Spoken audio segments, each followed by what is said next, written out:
इस वक्त बुर्ज खलीफा के ऑब्जर्वेशन डेक पर खड़ा मैनचेस्टर का एक पर्यटक $48 चुकाकर उस शहर को निहार रहा है जो इतनी ऊंचाई से किसी खूबसूरत ख्वाब जैसा दिखता है। क्षितिज तक फैली कांच की गगनचुंबी इमारतें, धूप में चमकती फारस की खाड़ी और इतनी साफ सड़कें जो बिल्कुल नकली लगती हैं। लेकिन उस चमचमाती ऊंचाई से आप वो सच नहीं देख सकते जो आज मैं और आप मिलकर बेनकाब करने वाले हैं। बुर्ज खलीफा ने दुबई की अर्थव्यवस्था के साथ असल में क्या किया, ये वो कहानी नहीं है जो आपको ऊपर जाने का टिकट बेचते समय सुनाई जाती है।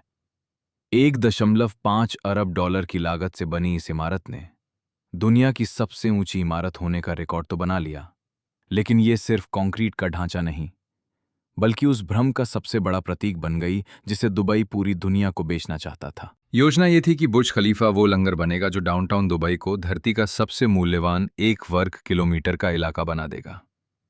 यही वो वादा था जो डेवलपर्स ने प्रेस कॉन्फ्रेंस में बार बार चिल्लाकर किया था, बड़े बड़े वादों से भरी फाइलों में और उन महंगे ब्रोशरों में छापा था जिनका कागज इतना भारी था कि छूने पर साक्षात पैसा महसूस होता था। लेकिन एक पत्रकार के तौर पर जब मैं इस लंगर की पड़ताल करता हूं तो एक डरावनी सच्चाई सामने आती है। लंगर हमेशा जहाज को थाम कर नहीं रखते, कई बार वे उसे गहरे पानी में डुबो देते हैं। बुर्ज खलीफा के साए में बसे इस पूरे इलाके का असल में क्या हश्र हुआ, उस सपने पर भरोसा करके अपनी गाढ़ी कमाई लगाने वाले निवेशकों के साथ क्या हुआ, ये एक ऐसा स्याह सच है जिसे दुबई भूमि विभाग अपनी चमचमाती त्रैमासिक रिपोर्टों में कभी जगह नहीं देता। ये कहानी इमारतों के खाली पड़े होने की दर, बिना भुगतान किए गए सर्विस चार्ज और सूनी लॉबियों तथा अंधेरी मंजिलों की खामोश जुबान में छिपी है। आज हम इस पूरी हकीकत की गहराई में उतरने वाले हैं। शुरुआत हम इस बात से करेंगे कि बुर्ज खलीफा को डाउनटाउन दुबई के रियल एस्टेट बाजार के लिए क्या करना था और कागजों पर यह गणित इतना आसान और साफ क्यों दिखता था। फिर हम उन असली आंकड़ों को खंगालेंगे जो धूल जमने के बाद सामने आए। इसके बाद हम उन मासूम निवेशकों की बात करेंगे जिन्होंने उन इमारतों में फ्लैट खरीदे जो बुर्ज के गुरुत्वाकर्षण से कमाई करने वाले थे, और देखेंगे कि उनके पैसों का क्या हश्र हुआ। अंत में हम उस खौफनाक पहलू पर आएंगे जिसके बारे में डेवलपर्स चाहते हैं कि आप कभी ना सोचें, यानी वो तरीका जिससे एक ऐतिहासिक इमारत एक जानलेवा जाल बन जाती है। और इस जांच के आखिर में हम आपको बताएंगे कि उन तमाम मेगा प्रोजेक्ट शहरों के भविष्य का क्या होने वाला है जो बुर्ज के इस खतरनाक फॉर्मूले की नकल करने की कोशिश कर रहे हैं। क्योंकि आज पूरी दुनिया ऐसे प्रोजेक्ट से भरी पड़ी है और वे सभी यही गलती दोहरा रहे हैं। क्या आप तैयार हैं? क्योंकि हमारी ये पड़ताल एक ऐसे आंकड़े से शुरू होती है जिसे सुनकर आप दंग रह जाएंगे। साल 2010 में जब बुर्ज खलीफा का आधिकारिक तौर पर उद्घाटन हुआ, डाउनटाउन दुबई को बनाने वाला डेवलपर इमार प्रॉपर्टीज शहरी रियल एस्टेट के इतिहास का सबसे बड़ा और साहसी जुआ खेल रहा था। वो गगनचुंबी मीनार तो बस शुरुआत थी। इमार ने इसके चारों ओर आलीशान आवासीय tower, Dubai mall, dancing fountain और अरमानी जैसे बड़े ब्रांड्स के होटलों का एक पूरा जाल बिछाने की योजना बनाई थी। कागजों पे ये थ्योरी बेहद तार्किक लगती थी। एक ऐसी विशाल संरचना खड़ी करो जिसे कोई नजरअंदाज ना कर सके, और उसके प्रभाव से आसपास की हर चीज की कीमत आसमान छूने लगेगी। प्रीमियम किराया, प्रीमियम बिक्री मूल्य, हर चीज पर प्रीमियम। बुर्ज खलीफा एक सूरज की तरह होगा और उसके आसपास के टावर उसके गुरुत्वाकर्षण में घूमने वाले ग्रह बन जाएंगे। कुछ समय के लिए ऐसा लगा कि यह जादू काम कर रहा है। उद्घाटन के तुरंत बाद के वर्षों में डाउनटाउन दुबई में कीमतें अकल्पनीय रूप से बढ़ गईं। बुर्ज के सीधे दृश्य वाले अपार्टमेंट शहर की अन्य जगहों की तुलना में 30 से 40% अधिक कीमत पर बिक रहे थे। रूस, भारत, यूनाइटेड किंगडम और चीन के निवेशक बिना देखे ही अपार्टमेंट खरीद रहे थे, क्योंकि उन्हें घर नहीं देखना था, उन्हें तो बस वो मीनार देखनी थी। बुर्ज खलीफा ही उनका नजारा ही उनका उत्पाद था, जो उन शुरुआती सालों में बिल्कुल सुरक्षित निवेश लगता था। लेकिन सिर्फ एक खूबसूरत नज़ारे के दम पर खड़ा किया गया रियल एस्टेट का यह साम्राज्य एक ऐसी बुनियादी कमजोरी से जूझ रहा था जिसे दुनिया का कोई भी विज्ञापन ठीक नहीं कर सकता था। एक नज़ारा कभी भी एक जीवंत समुदाय की जगह नहीं ले सकता। एक खूबसूरत दृश्य जमीन पर लोगों की चहल पहल पैदा नहीं करता। ना ही वो मंगलवार की रात 11 बजे रेस्तरां की खाली कुर्सियों को भर सकता है। और सबसे बड़ी बात, ये नज़ारा किसी निवेशक को हर महीने जेब से जाने वाले भारी भरकम सर्विस चार्ज को सही नहीं ठहरा सकता। डाउनटाउन दुबई में, खासकर बुर्ज खलीफा के पास होने का दावा करने वाले टावरों में सर्विस चार्ज कोई मामूली रकम नहीं थी। कई इमारतों में ये चार्ज पूरी दुबई के औसत से 3 से 6 गुना अधिक था, जो प्रति वर्ग फुट के हिसाब से वसूला जा रहा था और सीधे निवेशकों की जेब खाली कर रहा था। और ये तो तब था जब इसमें कूलिंग चार्ज और रखरखाव शुल्क जैसे गुप्त खर्च शामिल नहीं थे, जो हर साल चुपचाप बढ़ते जा रहे थे। विदेशी निवेशकों को, जो खुद वहां मौजूद नहीं थे, इसका अंदाजा तब तक नहीं हुआ जब तक उनके पास भारी भरकम बिल नहीं आने लगे। यहीं से गणित उलझना शुरू हो जाता है। आप बुर्ज खलीफा से महज 200 मीटर की दूरी पर एक फ्लैट खरीदते हैं और इस नज़दीकी के लिए बहुत बड़ी रकम चुकाते हैं। आपके सर्विस चार्ज आसमान छू रहे हैं, लेकिन आप इसे स्वीकार करते हैं क्योंकि आपको लगता है कि किराया और मांग दोनों ही असाधारण होंगे। आखिर ये बुर्ज खलीफा है, हर कोई यहीं रहना चाहता है। लेकिन असलियत ये थी कि बुर्ज के आसपास के किराए का बाजार कभी भी उस वादे के मुताबिक नहीं चला जो निवेश के ब्रोशरों में छापा गया था। समस्या ये नहीं थी कि कोई वहां आना नहीं चाहता था, बल्कि समस्या कुछ और ही थी। हर साल करीब 3 करोड़ लोग दुबई मॉल आ रहे थे, लेकिन असली समस्या ये थी कि किसी जगह पर सिर्फ घूमने जाना और वहां स्थायी रूप से रहना दो अलग अलग आर्थिक व्यवहार हैं। इमार ने जिस डाउनटाउन दुबई का निर्माण किया वो केवल पर्यटकों को लुभाने के लिए बनाया गया था, न कि वहां रहने वालों की सहूलियत के लिए। वहां की सड़कें दिखने में शानदार थीं, लेकिन 8 महीने पड़ने वाली भीषण गर्मी में वहां पैदल चलना नामुमकिन था। वहां की सुविधाएं किसी वीकेंड बिताने के लिए तो बेहतरीन थीं, लेकिन रोजमर्रा की जिंदगी के लिए बिल्कुल अनुपयुक्त थीं। वो इलाका एक नाटक के सेट जैसा था, न कि कोई वास्तविक पड़ोस। जब असल जिंदगी जीने वाले किराएदारों ने सालाना 30, 40 या 50 हज़ार डॉलर का किराया देने के लिए सोचना शुरू किया, तो उन्होंने किसी ऐसी जगह को चुना जहां टैक्सी के बिना भी सुपरमार्केट जाया जा सके। एक ऐसी जगह जहां आप अक्टूबर की सुबह खिड़की खोल सकें और धूल गर्मी के कारण तुरंत पछताना ना पड़े। जो जगह फोटो खिंचवाने के बजाय सचमुच रहने लायक महसूस हो। इस स्थिति ने धीरे धीरे और फिर अचानक कहानियों और जमीनी हकीकत के बीच एक बहुत बड़ी खाई पैदा कर दी। बुर्ज के आसपास के टावर मालिकों से तो भरे हुए थे, लेकिन किराएदारों के मामले में आधे खाली पड़े थे। और बिना किराएदार के मकान मालिक का मतलब है एक ऐसा निवेशक जो बिना किसी आमदनी के अपनी जेब से लगातार सर्विस चार्ज भर रहा है। ये कोई सैद्धांतिक समस्या नहीं थी, बल्कि हर महीने बैंक खाते से पैसे कटने की कड़वी सच्चाई थी, जिससे कोई फायदा नहीं हो रहा था।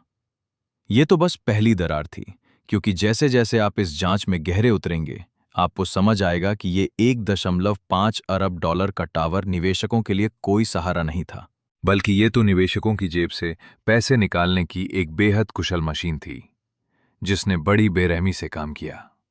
बुर्ज खलीफा के आसपास खाली पड़े अपार्टमेंट्स की समस्या अचानक पैदा नहीं हुई थी। ये उस विकास मॉडल का एक स्वाभाविक परिणाम था, जिसे कभी स्थानीय लोगों की जरूरतों को ध्यान में रखकर बनाया ही नहीं गया था। इमार ने डाउनटाउन दुबई को केवल एक पर्यटन स्थल, आयोजनों की जगह और वैश्विक पूंजी के प्रवाह के केंद्र के रूप में विकसित किया था। इस मामले में बुर्ज खलीफा ने वही काम किया जिसके लिए उसे डिजाइन किया गया था। उसने दुनिया का ध्यान खींचा, पर्यटकों को आकर्षित किया और उन रईस खरीदारों को लुभाया जो दुबई में केवल रुतबे के लिए घर चाहते थे। जैसे कोई उपयोगिता के लिए नहीं, बल्कि स्टेटस सिंबल के लिए रोलेक्स घड़ी खरीदता है। उनके लिए उस घर में किसी का रहना या ना रहना कोई मायने नहीं रखता था।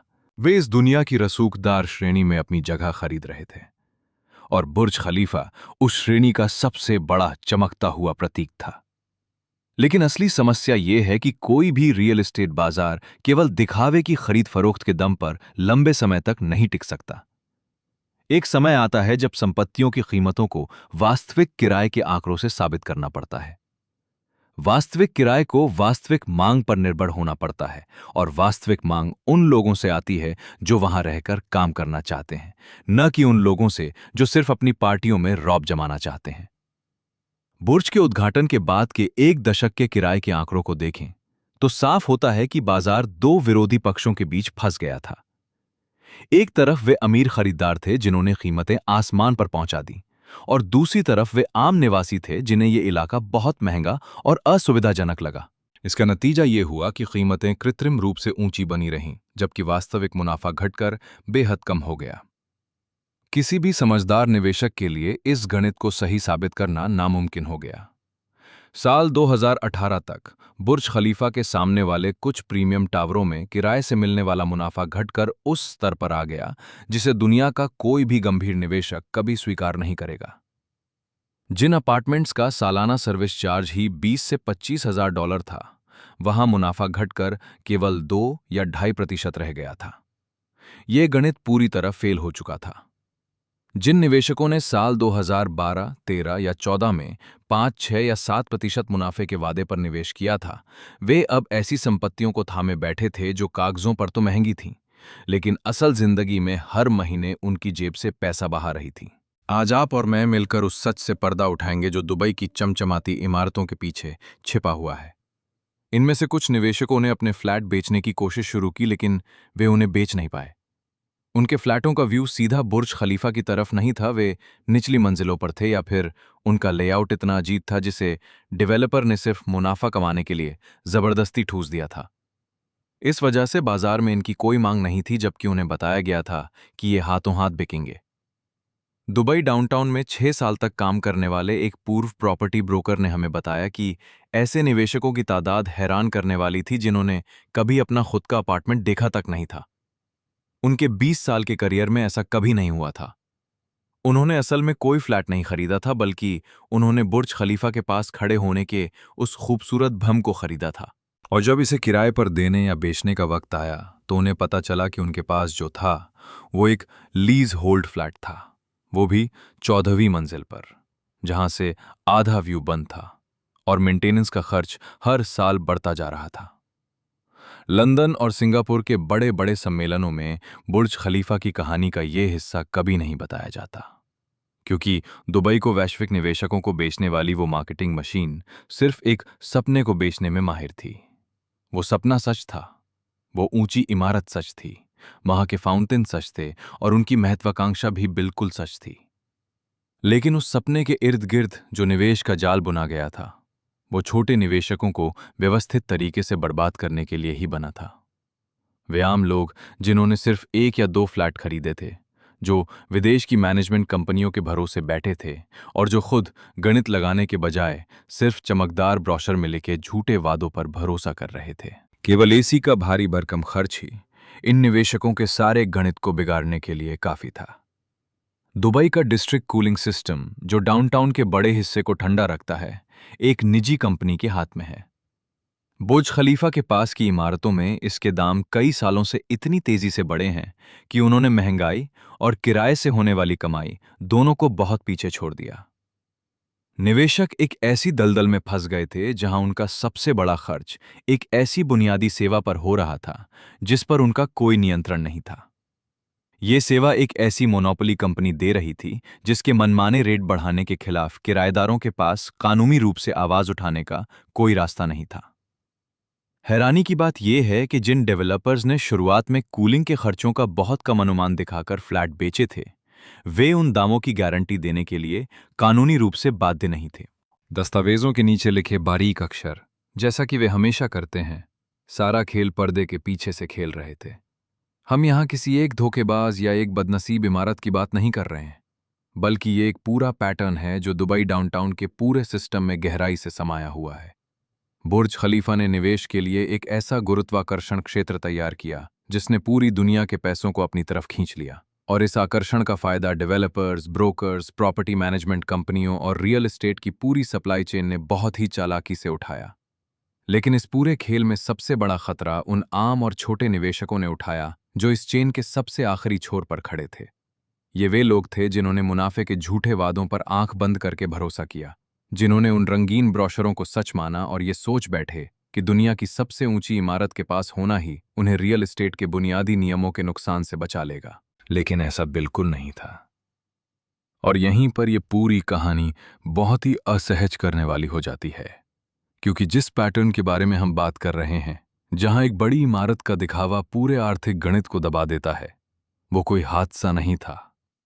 ये कोई ऐसी गलती नहीं थी जो एमआर जैसी बड़ी कंपनी से अनजाने में हो गई हो। बल्कि ये तो इस पूरे बिजनेस मॉडल का एक मुख्य हिस्सा था। और जब आप एक बार डाउनटाउन दुबई के इस खेल को समझ जाते हैं तो आपको ये हर जगह दिखाई देने लगता है। खाली पड़े फ्लैटों की बढ़ती तादाद, सिकुड़ती हुई कमाई, मेंटेनेंस चार्ज का वो जाल, एसी के खर्चों का वो घोटाला, दुनिया भर के वे खरीदार जिन्होंने अपने फ्लैटों को कभी देखा तक नहीं, वे ब्रोकर्स जिन्होंने असली संपत्ति के बजाय सिर्फ सपने बेचे, और वे डेवलपर्स जिन्होंने खुद एक ऐसा भ्रमजाल पैदा किया, उससे जमकर पैसा कमाया और फिर चुपचाप पीछे हट गए। इन सभी आंकड़ों और उनके पीछे छिपे कड़वे सच को मैंने अपनी रिपोर्ट द दुबई इल्यूजन में एक साथ इकट्ठा किया है। ये रिपोर्ट आपको डाउनटाउन से लेकर मरीना, पाम, जुमेराह और उसके बाद के सभी प्रोजेक्ट्स के बीच के गहरे कनेक्शन को दिखाती है। इसमें वे सभी चेतावनी के संकेत शामिल हैं जिन्हें सरकारी दावों और आधिकारिक कहानियों में हमेशा छिपा लिया जाता है। आप इसे नीचे डिस्क्रिप्शन में दिए गए लिंक के जरिए पढ़ सकते हैं या स्क्रीन पर दिख रहे कोड को स्कैन कर सकते हैं, क्योंकि हमारी इस जांच में जो आगे आने वाला है उसके लिए दुबई पर नजर रखने वाले पुराने जानकार भी तैयार नहीं थे। अब हम बात करेंगे कि क्या होता है जब इस चमचमाते मॉडल को दूसरे देशों में भी लागू किया जाता है और वहां के सीधे साधे निवेशकों को इस जाल में फंसाया जाता है। जब खाड़ी देशों की अन्य सरकारें बुर्ज खलीफा की तरफ देखती हैं और कहती हैं कि हमें भी ऐसी ही एक इमारत चाहिए, तो वे उसे बनाने में जुट जाती हैं। इसके बाद निवेशक भी उनके पीछे पीछे चले आते हैं और वही पुराना खेल फिर से शुरू हो जाता है। फर्क सिर्फ इतना है कि इस बार पैमाना बहुत बड़ा है, दांव पर लगा पैसा बहुत ज्यादा है और इस चक्रव्यूह से बाहर निकलने के रास्ते बेहद कम हैं। सऊदी अरब का नियम इसका एकमात्र उदाहरण नहीं है, लेकिन यह सबसे बड़ा और हैरान करने वाला उदाहरण जरूर है। सऊदी के रेगिस्तान में बनने वाले द लाइन प्रोजेक्ट के प्रमोटर आज बिल्कुल उसी भाषा का इस्तेमाल कर रहे हैं जो कभी बुर्ज खलीफा के समय की गई थी। एक नए तरह का अनोखा शहर जो इंसानी इतिहास में शहरी विकास की परिभाषा को बदल देगा। इसके दावों में मूल रूप से 500 अरब डॉलर का भारी भरकम खर्च बताया गया था। एक ऐसा शहर जो रेगिस्तान के बीच 170 किलोमीटर लंबा होगा, जहां 9 मिलियन यानी 90 लाख लोग बिना किसी कार या सड़क के रहेंगे और जिसकी कांच की दीवारें अंतरिक्ष से भी दिखाई देंगी। बुर्ज खलीफा की मार्केटिंग ने निवेशकों के मन में जो लालच जगाया था उसे यहां 10 गुना तेज आवाज में दोहराया जा रहा था। लेकिन एक ऐसा सच भी है जिसे नियोम की प्रेस रिलीज में कभी सामने नहीं लाया जाता। हालिया विश्वसनीय रिपोर्टों के अनुसार द लाइन का जो हिस्सा बनकर तैयार हुआ है उसमें 9 मिलियन के विशाल लक्ष्य के मुकाबले केवल कुछ हजार लोग ही रह सकते हैं। इस प्रोजेक्ट में अब तक अरबों डॉलर फूंक दिए गए हैं और कई अंतर्राष्ट्रीय मीडिया रिपोर्ट्स के मुताबिक इसके लिए वहां के मूल निवासी होवैतात कबीले के लोगों को जबरन उनकी अपनी जमीन से खदेड़ दिया गया है, जिसमें बल प्रयोग भी शामिल था। नियोम के दावों और उसकी जमीनी हकीकत के बीच का यह अंतर इतना बड़ा है कि इसके सामने बुर्ज खलीफा के मुनाफे के अनुमान और उसके असल किराए का अंतर बहुत छोटा लगने लगता है। इसके बावजूद जो निवेशक नियोम से जुड़े प्रोजेक्ट्स में पैसा लगाने की सोच रहे हैं और जिन्हें वही पुराना दुबई जैसा सपना दिखाया जा रहा है, उनसे एक बार फिर वही जुआ खेलने को कहा जा रहा है। उनसे उम्मीद की जा रही है कि वे आर्थिक हकीकत को भूलकर सिर्फ उस काल्पनिक सपने पर दांव लगा दें जो अभी सिर्फ कंप्यूटर स्क्रीन पर एक डिजिटल नक्शा है। बुर्ज खलीफा कम से कम असल में खड़ा तो है, जहां आप उसकी चोटी पर जाकर शहर को नीचे देख सकते हैं और समझ सकते हैं कि आपने अपने पैसे कहाँ लगाए हैं। लेकिन नियोम में तो निवेशकों को उस गुरुत्वाकर्षण क्षेत्र को खरीदने के लिए कहा जा रहा है जिसका केंद्र अभी बना ही नहीं है। नियोम इस खेल को एक अलग ही स्तर पर ले गया है, जहां चीज के वजूद में आने से पहले ही उसका सपना बेचा जा रहा है और इसमें बहाया जाने वाला पैसा भी बहुत बड़ा है। लेकिन इस पूरे चक्र को समझने के लिए सबसे बड़ा सबक नियोम नहीं बल्कि कोई और प्रोजेक्ट है जो इस मॉडल के बहुत करीब है। मैं बात कर रहा हूं कतर के लुसेल शहर की, जिसे कतर ने डाउनटाउन दुबई को टक्कर देने के लिए बनाया था। इसे किसी एक इमारत के दम पर नहीं बल्कि साल 2022 के पूरे फुटबॉल वर्ल्ड कप के सहारे खड़ा किया गया था। स्टेडियम, होटल और बड़ी सड़कों पर 80 अरब डॉलर खर्च करके सिर्फ 10 साल में एक नया शहर खड़ा कर दिया गया। और आज उस टूर्नामेंट के ठीक 2 साल बाद लुसेल के चमचमाते टावरों में कितने फ्लैट खाली पड़े हैं, इसके आंकड़े कतर सरकार दुनिया को बताना भी नहीं चाहती। वर्ल्ड कप के दौरान जो रेस्तरां खुले थे वे अब बंद हो चुके हैं। नवंबर 2022 में जिस खूबसूरत रास्ते की तस्वीरें दुनिया भर की पत्रिकाओं में छपी थीं, वहां आज मंगलवार की दोपहर को ऐसा सन्नाटा पसरा है जिसकी कल्पना उन तस्वीरों को देखकर कोई नहीं कर सकता था। सारे फैंस चले गए, कैमरे बंद हो गए, लेकिन निवेशक आज भी वहीं फंसे हैं। वे एक ऐसे शहर में अपने फ्लैट लिए बैठे हैं जो अब उसी कड़वी हकीकत को झेल रहा है जो दुबई ने झेली थी। एक भव्य इमारत या कोई बड़ा खेल टूर्नामेंट एक पल के लिए तो माहौल बना सकता है, लेकिन वो पल कभी एक स्थायी बाजार नहीं बन सकता। बुर्ज खलीफा ने असल में यही फॉर्मूला दुनिया को दिया। उसने केवल एक इमारत या इलाका नहीं बनाया, बल्कि वैश्विक पूंजी को खींचने का एक ऐसा खतरनाक ढांचा तैयार किया जो लोगों के दिमाग पर इस कदर हावी हो जाता है कि वे आर्थिक समझ खो बैठते हैं। इस फॉर्मूले का मकसद सिर्फ ये सुनिश्चित करना है कि प्रोजेक्ट बनाने और बेचने वाले शुरुआत में ही अपना मोटा मुनाफा कमाकर पूरी तरह सुरक्षित हो जाएं, भले ही बाद में निवेशकों को भारी नुकसान उठाना पड़े। इसी खतरनाक मॉडल की नकल अब अबू धाबी, दोहा, रियाद और जेद्दा जैसे शहरों में धड़ल्ले से की जा रही है। ये सभी देश दुबई की इस नकली सफलता की अपनी अपनी कॉपियां बनाने में जुटे हैं। आज लंदन, ज्यूरिख और मुंबई के आलीशान होटलों में बैठकर जो निवेशक इन प्रोजेक्ट्स के खूबसूरत 3D नक्शों को देखकर रोमांचित हो रहे हैं, उन्हें जरा भी अंदाजा नहीं है कि असलियत में उन फाउंटेन से महज 2 ब्लॉक दूर बने टावरों का क्या हाल हुआ है। क्योंकि वे खाली पड़े भूतिया टावर इन प्रेजेंटेशन फाइलों में नहीं दिखाए जाते, और ना ही वहां खाली पड़े फ्लैटों के डराने वाले आंकड़े इनमें लिखे होते हैं। दशकों से हर साल बढ़ते जा रहे मेंटेनेंस चार्ज के आंकड़े कभी किसी को नहीं दिखाए जाते। इन बाजारों में काम करने वाले ब्रोकर्स अच्छी तरह जानते हैं कि वे कोई ठोस प्रॉपर्टी नहीं, बल्कि एक सुंदर सपना बेच रहे हैं। और सपनों को बेचने के लिए चमचमाती इमारतों की तस्वीरों का इस्तेमाल किया जाता है, न कि एसी के खर्चों की उबाऊ बैलेंस शीट का। जब हमने अपनी ये खोजी पत्रकारिता की जांच शुरू की थी तो हमारा एक ही सीधा सवाल था कि बुर्ज खलीफा ने उन आम निवेशकों को असल में क्या दिया जिन्होंने इसके इर्द गिर्द बने इस पूरे जाल में अपनी मेहनत की कमाई लगाई थी। इसका जवाब सीधा नहीं है, और ना ही ये सबके लिए एक जैसा है। एमार जैसी बड़ी कंपनियों के लिए तो ये पैसे बटोरने की एक बेहद कामयाब मशीन साबित हुई, और इसने दुबई सरकार के लिए भी बहुत बेहतरीन काम किया। लेकिन छोटे निवेशक आज भी इसकी भारी कीमत चुका रहे हैं। इस विशाल इमारत ने वही सच साबित किया जिसके लिए इसे तैयार किया गया था। एक ऐसी वैश्विक चमक-दमक जिसने दुनिया के नक्शे पर एक नया इतिहास लिख दिया। 30 साल पहले इस रूप में वजूद तक न रखने वाले शहर के लिए यह निवेश भले ही सही लगे, लेकिन सच इससे कहीं ज्यादा भयावह है। आज आप और मैं इसी सुनहरे भ्रम की परतों को खोलेंगे। साल 2014 में जब एक छोटे निवेशक ने $3 लाख की अपनी गाढ़ी कमाई से 22वीं मंजिल पर एक छोटा सा कमरा खरीदा था, तब उसे 6% रिटर्न का सपना बेचा गया था। आज वो हकीकत से जूझ रहा है। वो लगातार बढ़ते सर्विस चार्ज की मार झेल रहा है, जबकि उसका वास्तविक मुनाफा घटकर महज 3% रह गया है। वैश्विक महंगाई के आगे उसके निवेश की कीमत लगातार पिघल रही है।